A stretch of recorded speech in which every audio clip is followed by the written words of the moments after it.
Today, I'm going to share a little bit with you about how to properly warm up for a run, as well as to stretch post-run.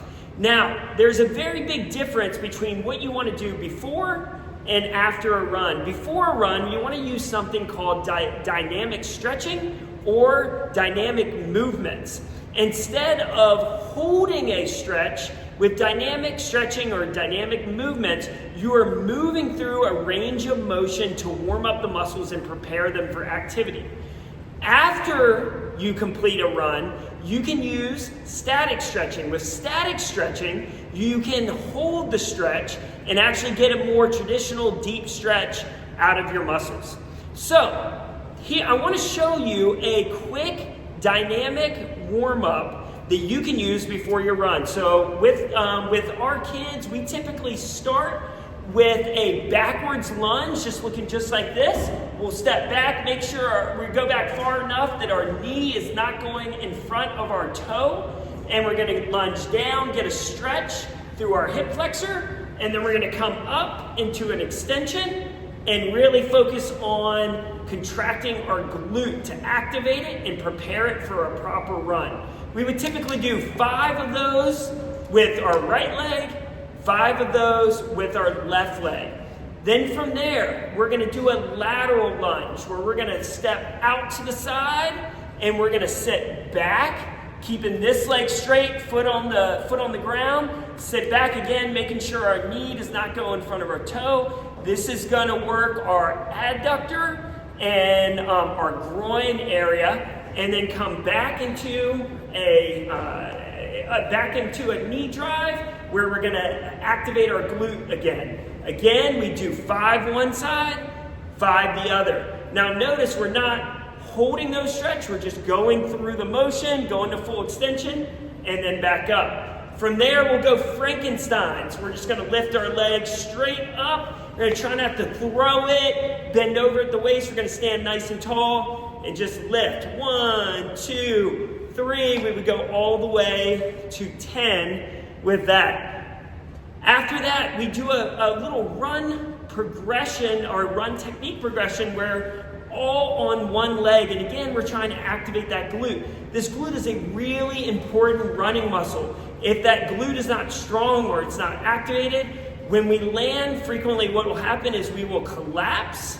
We will collapse like this, which causes all kinds of potential for injury, as well as inefficiencies with our running. So we want that nice and tall and nice contracted. From here, we'll do a 5 squat rotation. 1, 2, all the way up to 5. Then we'll go running arms. Now, when we run, we want to be nice and tall, good posture. And with our arms, we want our arms bent 90 degrees or less, and that angle to stay the same the whole time. So we're going back and straight forward, back and straight forward, just like that. So we would do 10 each arm there, and then from there we would go into what we call running circles. When we run, we want to make a circular motion with our foot, unlike what a lot of runners do where they reach out and land out in front of their knee on their heel. Instead, we want to make a circular motion, landing under our body each time, letting our foot, I'm going to step back so you can see that a little better, all the way around. Now my foot is moving backwards, under my body, and landing under my body each time. Now the whole time I'm doing this, I'm standing on that one leg, I'm getting a good glute activation exercise as well. We would close this out with some hops on that leg, getting a feel for landing right under our body, which is how we want to do while continuing to activate that glute.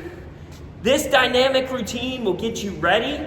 You can also move into some different drills like glute kicks, bring your foot up, high knees, and just a progression run, all this to further get your legs a little bit more warmed up, and then go straight into your normal run. After the run, you want to do static stretching.